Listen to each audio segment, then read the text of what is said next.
Hola, my name is Carlos Giménez, and I represent Florida's 26th Congressional District. Hola, my name is. Hola, my name is. Hola. Hola, my name is. Carlos Gimenez, Republican, United States Representative from Florida, who is currently serving his first term in Congress. Leadership in government and service is not a first for him. Being a retired firefighter, he was then elected to fire chief back in 1991. No, I was appointed. I'm not elected. That's an appointed position. Appointed, right. Not elected. Appointed. I'm sorry. Appointed to fire chief in 1991 before serving as city manager, then commissioner, and ultimately a two-term mayor of our awesome Miami-Dade County, the 305. 2.5 terms. 2.5 terms. Yes, I was elected 3 times. That's congratulations. Thank you. And that ran from 2011 to 2020. That's correct. There we go. 2.5 terms. There. You got that right. I got that. Yeah, right. Something okay, right. Right. Okay. Finally, it turns out to be a logical. Turned out to be a logical career progression for him, of course, since politics is mostly about putting out fuegos, putting out fires. And as a Cuban who immigrated with his parents in 1960 in the wake of the Cuban Revolution, then settling into what became Miami's Little Havana, Representative Gimenez knows a lot about the dangers of fiery rhetoric. In fact, he's part of a group of incoming Republican senators called the Freedom Force. Representatives. I'm a representative. Remember that. Okay. We're going to talk about the difference between senators and representatives. Big difference. And that's why we're doing this podcast, to educate as well. All right. You always reach across the aisle. You put out the fire and you get things done. Bienvenido to Hola, my name is the podcast. Always good to see you, my friend. Happy to be in your awesome new office here. Thank you. I appreciate in the Capitol. It. Yes. This is one of the oldest buildings. This is the oldest building. This is the oldest office building. Is the Cannon building. It's the first one built. So you can see, it's got the real traditional kind of styling, very high ceilings. And all, but all of it is being renovated right now. It's got awesome crown molding. Yeah, it does. Yeah, I'm in love with this building. It's a cool place. Yeah. Really okay, the difference between a congressman and a representative. None. Well, a congressman and a senator, yes. Right. A congressman is a representative. And a member of Congress. I'm sorry. Okay, a member of Congress is the term is representative. That's there are 435 members of Congress. It's the lower chamber of it's the House, and you have the House and you have the Senate, and that encompasses Congress. There's 100 senators. There's 435 congressmen and women representing the 50 states and some of the territories. So there are actually some Congress people from here that are like Puerto Rico, even though it's not a state. Okay, they have a representative here. They get to vote on a lot of things, but not at the end. At the end, only congressmen and women that represent the states have a vote on the House floor. This is new for you. Yes. Anything surprised you? You thought it was going to be one way and ended up being totally different? No, not really. I thought it was going to be more bipartisan because the gap or whatever the difference between the Democrats and the Republicans, is very, very small. And so the Democrats are the majority party. They have a gap of about 5 seats. And so seeing that, I thought, okay, well, we could probably have to work together because there's only 5-seat difference, right?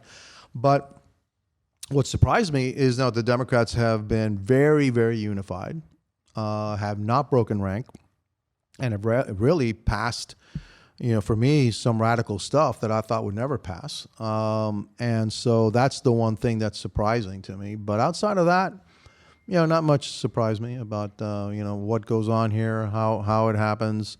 I'm learning because I come from an administrative role as mayor of Miami-Dade County. The strong mayor of Miami-Dade County actually ran the administration. I'm not running the administration here. Now I'm one of 435. I'm one of 213 Republican members of Congress.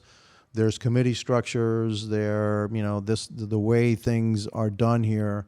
Yeah, you just can't snap your fingers and say, "Hey, go fix that pothole." Okay, we have to vote on it to fix that pothole, right? And you have to, draw up legislation to fix the pothole, right? And so, is this job more difficult than your job as mayor, as your job as commissioner when you ran a fire department? No, it's not as difficult as mayor. As mayor of Miami-Dade County, you are.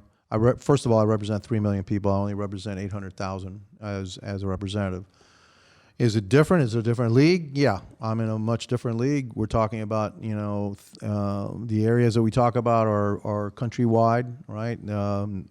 global, and so, yeah, it's a different league. But as mayor of Miami-Dade County, I was responsible for 28,000 employees, making all the major decisions day to day, that actually affected the lives of people every single day. We here in Congress, the federal government affects your life without a doubt, but it doesn't affect it to the same level as your local government does or your state government does. They're much more closer to you.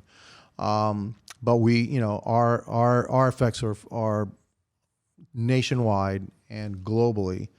And so, no, I wouldn't say that it's more difficult. Mayor of Miami-Dade is more difficult than being a congressperson. Being a commissioner of Miami-Dade is not as difficult as being a congressperson. So if I can, if that kind of solves it for you, okay? And I was a commissioner at one time. It's not as difficult. The decisions you're making as a commissioner, don't have the same kind of ramifications that you do as a congressperson. Well, I want to thank you and your staff because we walked in and we were received with awesome Cuban coffee con espumita. Con espumita. Con qué espumita. Bueno, qué bueno. Okay. Están aprendiendo. Okay. Sí, bien, sí. Muy bien. Muy bueno. Así que felicidades a todo tu staff que está por acá. Y me dice que fue un venezolano que hizo el café cubano. Le quedó muy bueno.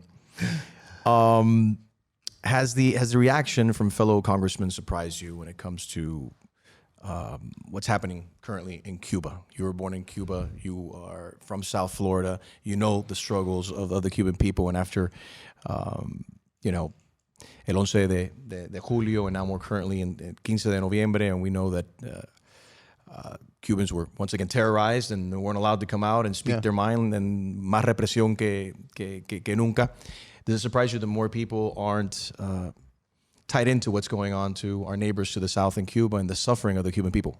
Well, look, one thing that there are a few bipartisan issues here in this Congress. One of them is Cuba, all right? And so our South Florida delegation, including the Democrats, are solidly with us. Like we are, some of our Democrat colleagues from South Florida are very tied into Israel. We are also very tied into Israel. And so, we support the Israeli cause. They support the Cuban cause. And so we've found synergy there. Look, we just had a resolution that was put together by Debbie Wasserman Schultz, a Democrat, that stood in solidarity with the Cubans' right to protest on the island, to do it in a peaceful way. Asked the Cuban government not to be repressive. Also asked for the liberation of and freeing of political prisoners. That got bipartisan support. Unfortunately, 40 Democrats voted against it. But that's 40 out of 220, all right? So the vast majority of Democrats and all Republicans, except maybe one, okay, voted for the resolution. And so that shows that there's pretty good bipartisan support for a free, democratic Cuba. Now,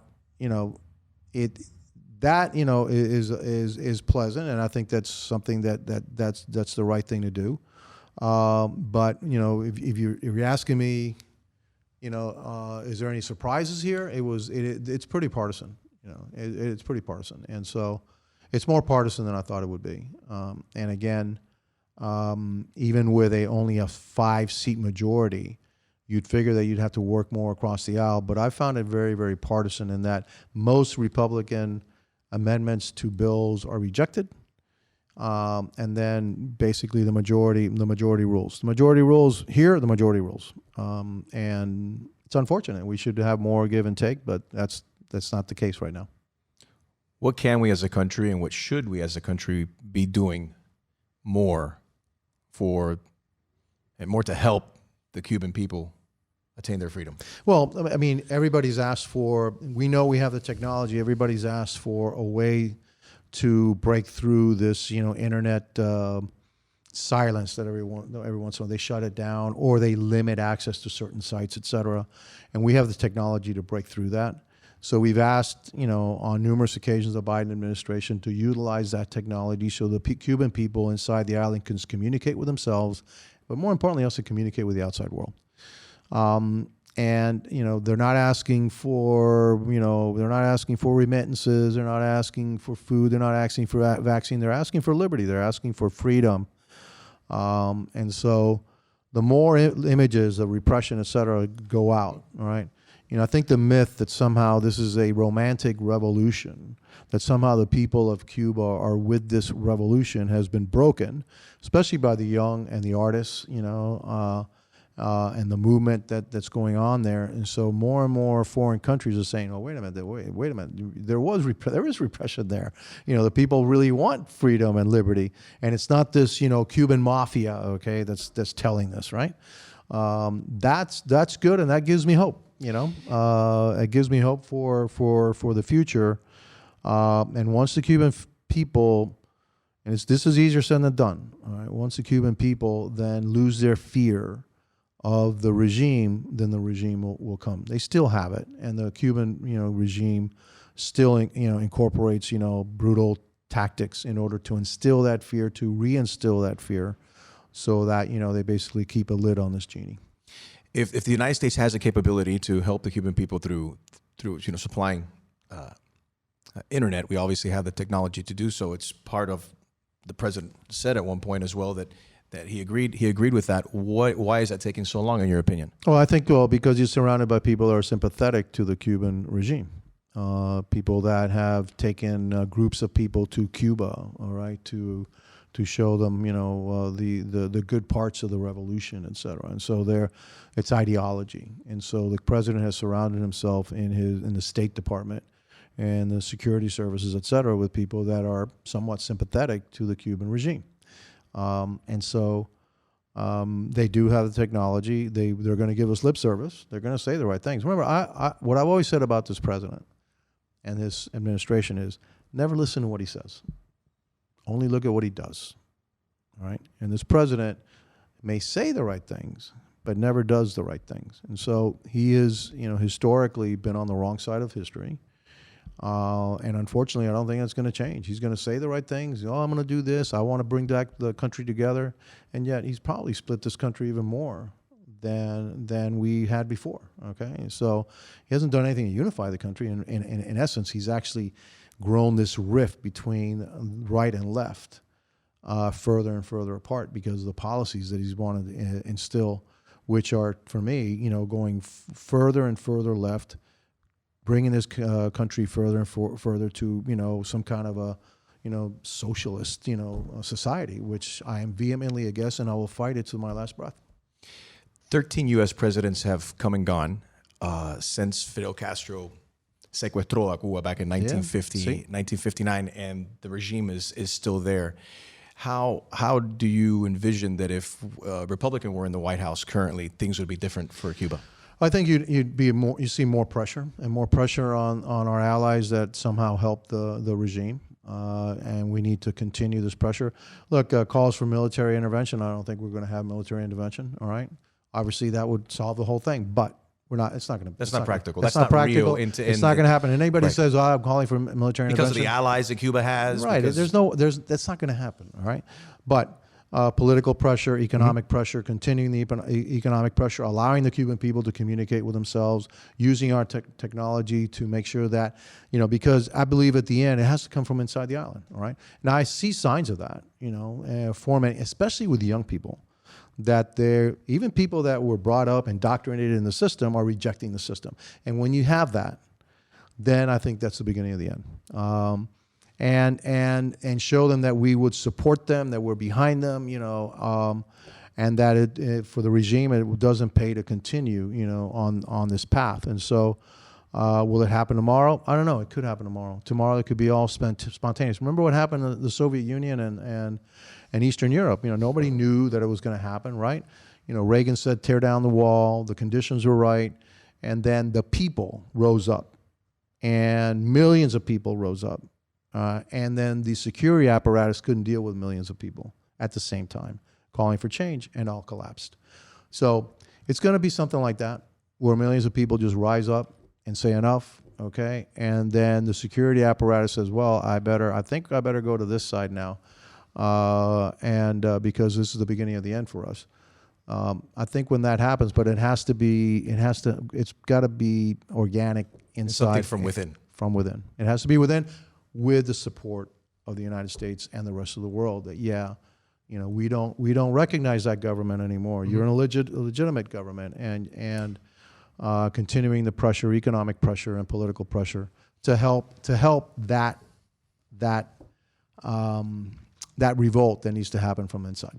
Does it surprise you the more democratic countries or people that claim that they, respect and love and understand democracy, that even the Catholic Church with the Pope is not stronger against the dictatorship and what's happening and the abuses that the Cuban people suffer every single day? Well, does it surprise me? No. I mean, they've been supporting this regime for a very, very, very long time. People are supposedly our friends, right?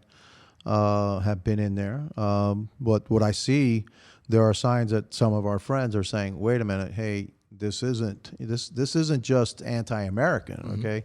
This regime is anti its own people, right? So that's what I've seen. I saw a speech from the president of the community of Madrid the other day, calling for change, et cetera. That's always, now it's in Spain. Okay, Spain has been one of those that has helped, lift this, prop this regime going for a long time. On the bad side, on the flip side of that, you have Venezuela, you have Nicaragua, then you have, Bolivia and some of those other countries that are maybe turning more to the left. Okay, things may be happening in Brazil, later on, things happening in Argentina, that again will end up starting to prop up, the regime. But right now, pressure has to be put on Venezuela and Nicaragua and Cuba. Cuba is the cancer. Cuba is the one that has to go. That's the one that's spreading this revolution, revolution all the way around Latin America. And we as Americans should have a doctrine, and there should be a Monroe Doctrine of democracy in the Americas. And that we won't tolerate, dictatorships. No matter if they're right, left, it doesn't matter. We just won't tolerate dictatorships, okay? This should be the hemisphere of democracy. And America should be the leader in that. And, hope maybe there should be a Monroe Doctrine 2.0, okay, that we won't tolerate, dictatorships. It's got to be democracy. They don't have to necessarily be pro-American democracies. It's just democracies, all right?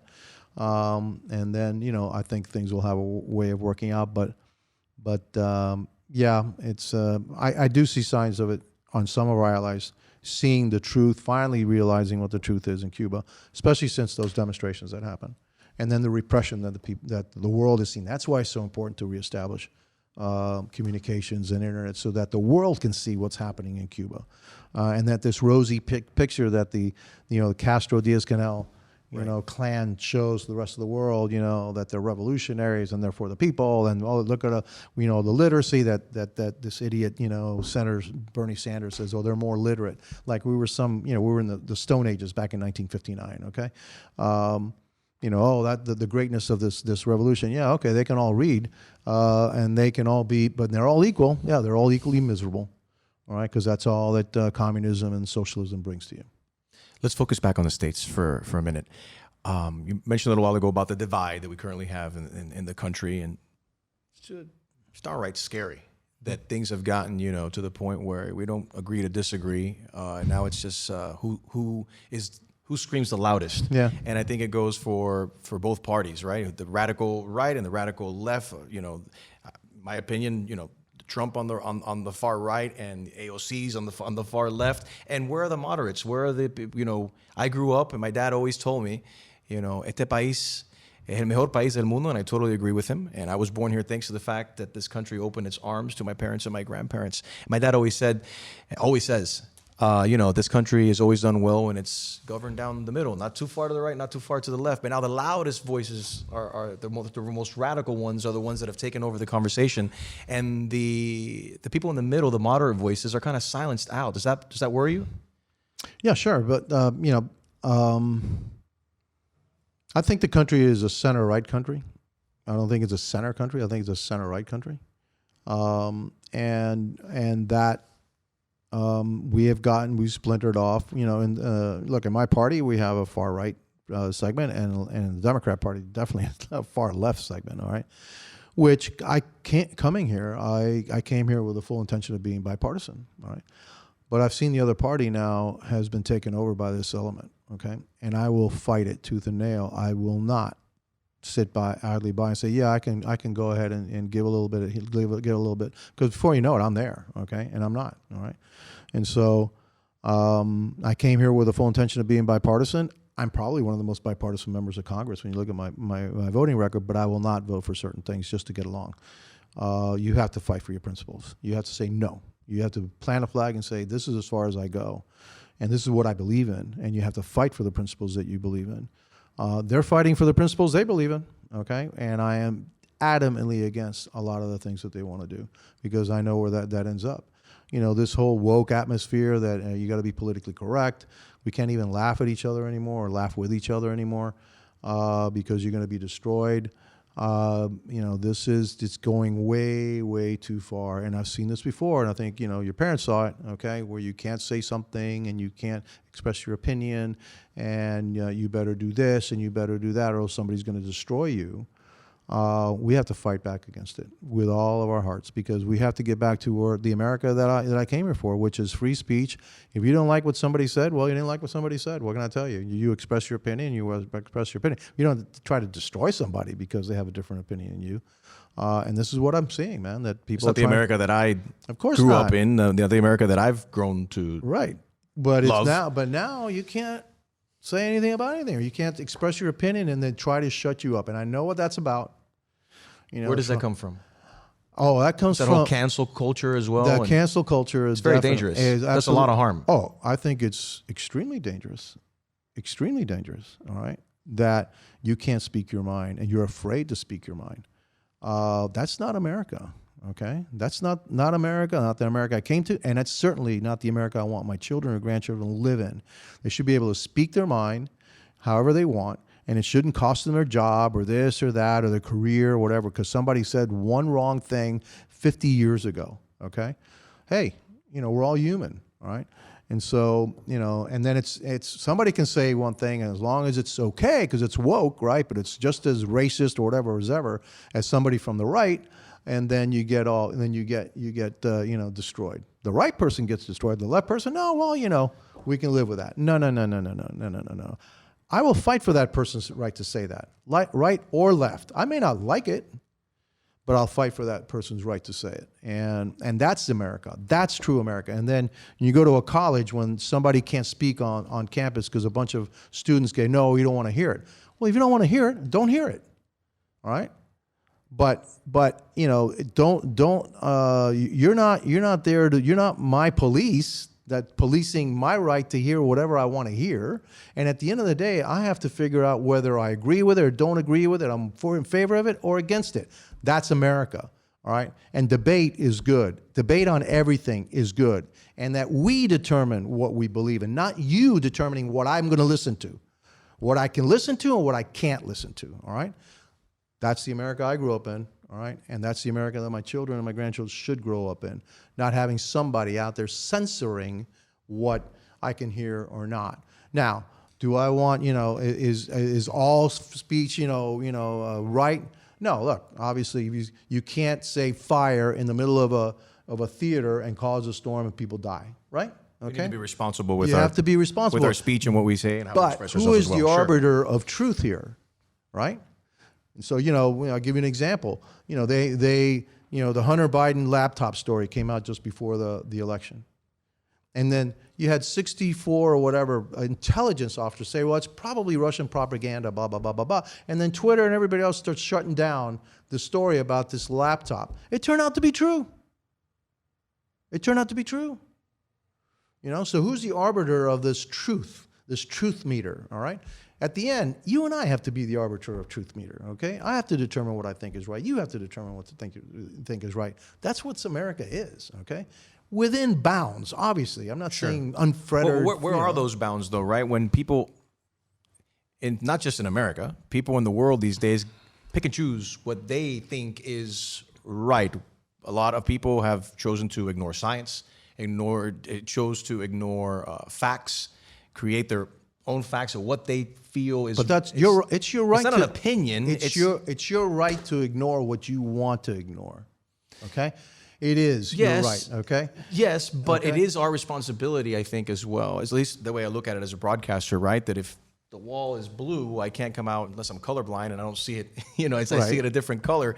But if I know the wall is blue and I'm lying to people and telling them that the wall is red, That's something different. it's very irresponsible. That's right. It's wrong. But if it's teal, Well, it's just a shade of blue. oh, okay, all right. So the problem is that you have now the truth people, Yeah. the truth police, that sometimes isn't telling you the truth. Okay, so for how many years did we have that somehow the Trump campaign was colluding with Russia? It's turned out to be a bunch of baloney. The whole thing was a hoax.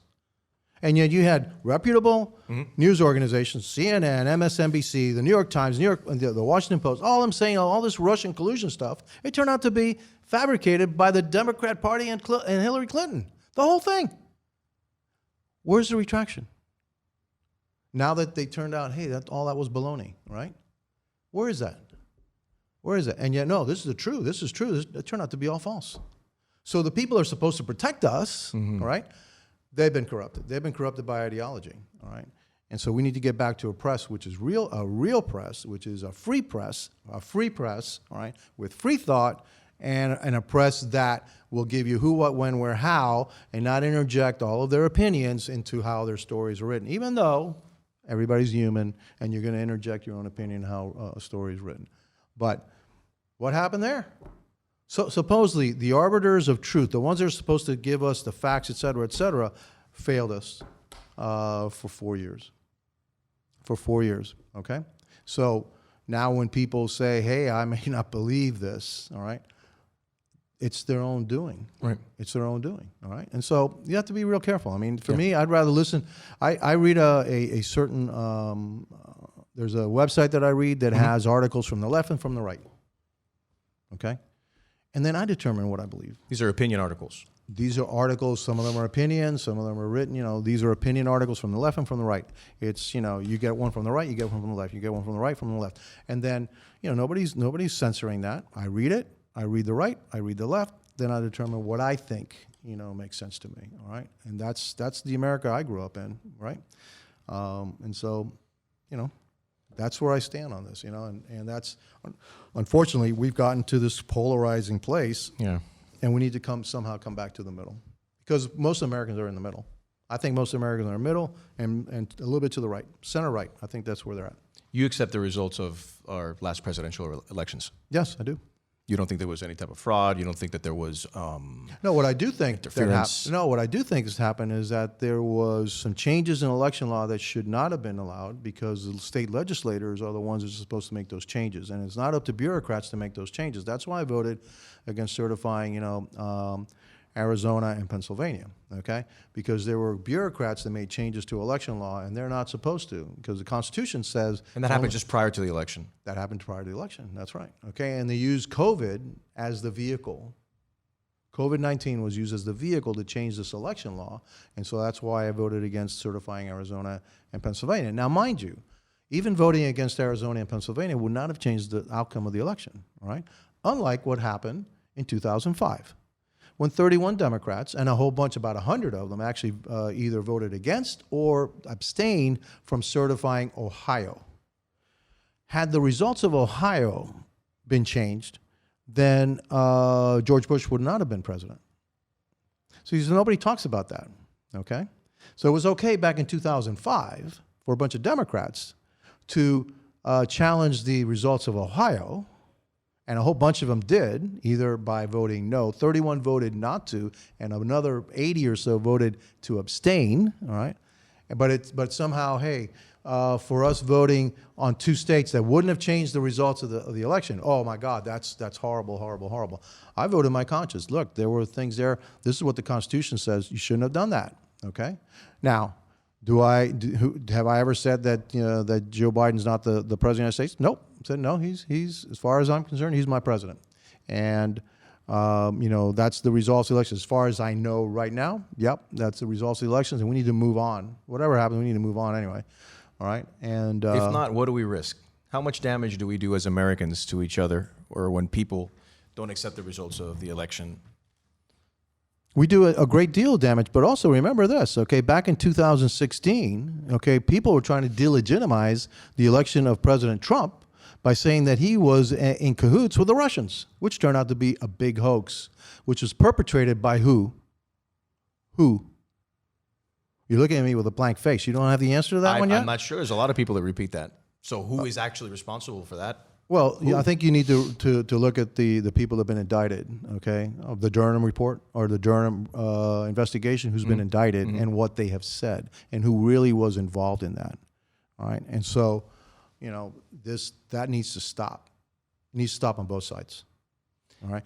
Whoever becomes the president needs to be the president. That's it, okay, all right? And so in 2024, I hope we're past this and that we have an election and that the elections are provided under the Constitution, which says that the state legislatures determine the means and methods of elections, and then we move forward from there. And then whatever happens. Whoever's elected president, that's our president, and we move forward as a country, a unified country under a president that we all say, yeah, that's a legitimate president. We've talked a lot about the problems. And by the way, I consider Joe Biden the legitimate president. Okay, the legitimate president. That's exactly. So we've talked about a lot of things that are wrong with the country, but there's a lot of things that are great about our country and that we are getting right. What are some of those things you think we are doing right now that we should continue? Well, I think we're becoming a much cleaner country. Again, one of the things that I don't agree with is what's happening with our energy industry and the destruction of our energy industry. I believe in all kinds of energy, all right? And I believe we need to be energy independent. I think it's vitally important for us to be energy independent. And so I don't think you can throw out one sector of our energy producing sector and you're not going to be energy independent. We're going to be depending on somebody else, okay? We need to be energy independent. The way that our technology is moving, at this point, I'm not really happy about, what we're doing with our military. I'm not really happy with how we are confronting, China. I am hopeful that we're starting to bring back our supply chain back to the United States. Some of the things that are happening, I think we are probably leading in how we're dealing with COVID-19. We developed a vaccine. Hopefully more and more of our people are getting vaccinated, and then we can move past this pandemic, all right? And we need to move past this pandemic to open up our economy again. And so, there are things that are going right, but there are a lot of things that I'm not happy with right now. I'm not happy with inflation. I'm not happy with many of the things that this administration is doing on the home front and our external affairs. I'm just not happy. So I wish I could be more upbeat, all right? But we're seeing, levels of inflation we haven't seen, in over 30 years. We're seeing America's credibility being diminished around the world. The pullout from Afghanistan. We're dealing now with Iran. I don't think we're dealing with them from a position of strength. We need to be, we need to further our allies like Israel, and strengthen our relationships with our allies around the world and show that America has resolve and America, is still the greatest, and it still is the greatest country in the world, all right? But we can't just sit on our laurels, okay? In order for us, we are the greatest country in the world, but we've got work to do to maintain being the greatest country in the world. On an even more serious topic, el picadillo. El picadillo cubano, ¿lleva pasas o no lleva pasas? Picadillo cubano. Yeah, do you like your picadillo with or without raisins? With raisins. With raisins, sorry. I do. And I didn't before. I used to be a purist, right? And then somehow somebody stuck some raisins in. I said, "You put raisins in?" I fell in love with that. And I said, "Man, yeah," because I kind of like every time you hit that sweet, yeah. And I'm a sweet sour guy because I remember my father, God rest his soul, when he was alive, he taught me how to eat. Now most people find this, they don't like this, but he would be eating picadillo, arroz con huevo, right? And then right next to that, he would take a couple of, a couple from picadillo, arroz, and then he'd go over here and go, boop, guayaba queso pop, and put it in his mouth. So it was that salty sweet, with the sweet, yeah, yeah, sweet and the salty, and he taught me that, and I kind of like it. So that's why I kind of like, bacon donuts. It's like politics. It is, yeah. Right? It's yeah. salty. Yeah. But to be sweet sometimes. Yeah. So I I have to have something sweet with my dinner, lunch, or whatever, and I have no problem eating my dessert at the same time I'm eating my lunch or dinner. Now, I will eat my dinner and then eat my dessert the traditional way, but if you put it in front of me, I may just, every once in a while grab a little piece and, and sweeten it up a little bit. Yeah. So yeah, raisins. I'm okay with raisins. All right, for the holidays, it's salty and it's sweet at the same time. It's picadillo con pasas with raisins, but you got to invite one of two young. You got to invite one of two ladies to dinner with you for picadillo con pasas. AOC or Nancy Pelosi?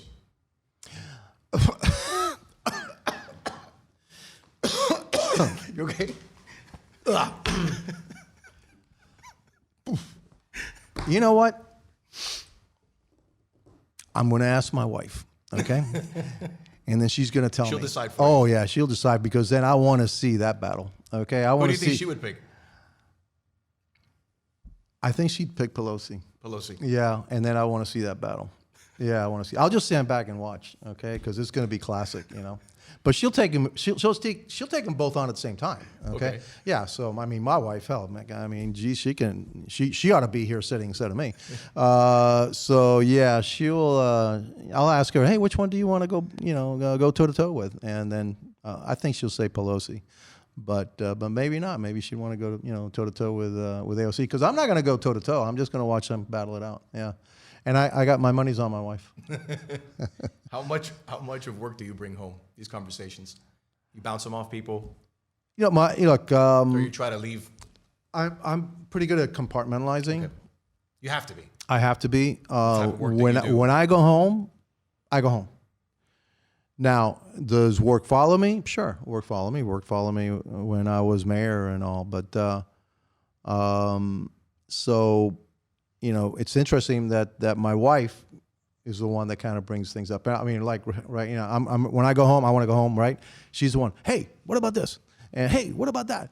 Okay, honey. And then we talk about it. And then obviously then friends of mine will call, hey, you should have voted this way, or, that kind of thing. Okay. And so the work obviously follows me, but what's important in my life and our family is God, family, and then everything else, right? So this country is very important to me. God, family, and then country, and for me, I do this work for my family. Because you could have retired after leaving Dade County and gone fishing. Play golf? Golf, yes. I'll play golf. I don't like fishing. Are you any good at it?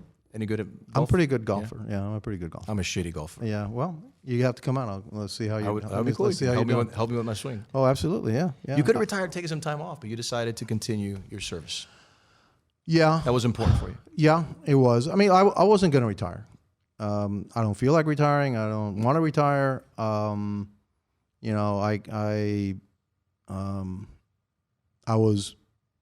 may have, jumped back and become a commissioner, I may have done that. And I was mulling that over, and then I was asked to, would I consider running for Congress? And most people thought, nah, he'll never run for Congress because, he's been a mayor, he doesn't want to be a legislator, blah, blah, blah. And so, when they asked me to run, I'm like, yeah, I think at least I'll consider it. And so I came up here and Kevin McCarthy, the minority leader, and I spoke, and I brought Lourdes with me. And we sat down and why it was important for me to run. And so he convinced me it was important for me to run because I don't want this country to go the country that I came from. I see things happening here, and it's not being dramatic, that, I see censorship. Oh, God. I see, the government taking over more and more of our lives. Oh, and that's not what I want for my children and my grandchildren. And so I'm about public service, and I enjoy public service. It's an honor to be in public service. And so, I said, okay, I'll go for Congress. And when I got here, only 11,000 people have ever served in Congress in the history of the United States, all right? And so it's a great honor to be here. And so for me, I still get a kick every time I come to the office. Every time I look at the Capitol. If you don't get a tingle or something in you, then you shouldn't be here. And so I still do. And I walk into this office and, man, I'm a congressman. I'm a United States congressman. Here I am. Must be a beautiful feeling. It is a beautiful feeling, especially I came here when I was almost 7. I didn't speak a word of English when I got here, and so it's Cuba to Congress, and so that's why I love this country. How many people can say that? Where else can you say that, right? You come from a country, you're an immigrant, and you're a refugee, and I've been so blessed in my life. I joined the great fire department. I had a great career as a firefighter. I attained the level, the fire chief was only like 1 in 700 people ended up being the fire chief, right? And then I'm 37. What am I going to do now? And then, okay, I'll try to be city manager, okay? And only 1 in 4,000 ended up being city manager, and nobody from the fire service had ever been a city manager. And I made city manager. I'm like, wow, I'm city manager. Holy mackerel, And then I retired, and then, wow, hey, I became a commissioner, and hey, I became the mayor of Miami-Dade County, and now I'm in Congress. I've been incredibly blessed, and I love this country. I love this country. I love my community, and I don't want it, I want to see it a certain way, and I want our freedoms to be preserved, and I want, I'm fighting, this wokeness and all that, and you have to be politically correct and all that. No, it's more important to have freedom of speech and freedom of thought, than it is to, be politically correct in this, that, or the other. And so that's what I'm fighting, and I will continue to fight for that, and I'll continue to fight for freedom here in the United States and abroad, especially in my home country of Cuba and Latin America. And I also think that America spends too much time looking towards Europe and to the Pacific, and not enough time looking south. And we need to take care of our hemisphere, all right? And this should be the hemisphere of freedom, all right? And that's what I'm going to fight for. And so, and until I'm too old to do that, I'll continue to do that until somebody says, hey, let somebody else, do this. I'll continue to do that, and as long as the people of my district honor me with their vote, I'll continue to do that. Your awesome immigrant story, and that's why I felt it important to talk to you here in your first couple months. Yeah, in your new position. And just to close, when you left Miami-Dade County as mayor, your shoes were filled by the first female mayor in the history of Miami-Dade County, Daniela. How's she doing? She's doing fine. Her instincts are to go much further left. I think she's smart enough to know that you don't govern from the left in Miami-Dade. You govern from the middle, all right? Because I'm much more conservative than she is. I'm fiscal conservative, and there are certain things that I did were part of my philosophy, which was fiscal conservatism. People should have the right to keep their money. But at the same time, we made sure that our police department worked, our fire department, all those things, those services worked. All right. So any real advice you've given her? Have you guys talked since she was sworn in No, there? You were sworn and we here in the talk Capitol? every once in a while. She hasn't really called me for my advice. Anything you're seeing from up here that you think she could do better?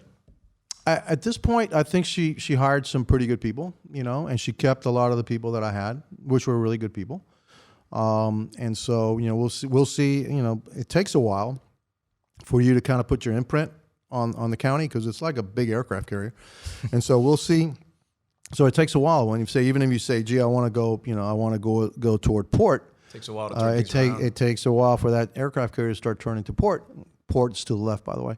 Okay, yeah. Port side. Starboard side. Yeah, okay. And so I'm a shitty golfer, but I know a little bit about all right. So I was a sea cadet when I was a teenager. She may want to turn the ship to the port a little bit. Okay. Her priorities were very similar to mine, but she's got, she's more community, blah, blah, blah, and I was more getting it done right, and then the services, and that I wanted to diversify the economy, and so a lot of the technology you're seeing coming to Miami now, we laid the groundwork for that many years ago, and I'm glad to see that the fruits of that labor, coming forth and diversifying the economy, and that Miami now is the hot and was becoming hot when I was the mayor, right?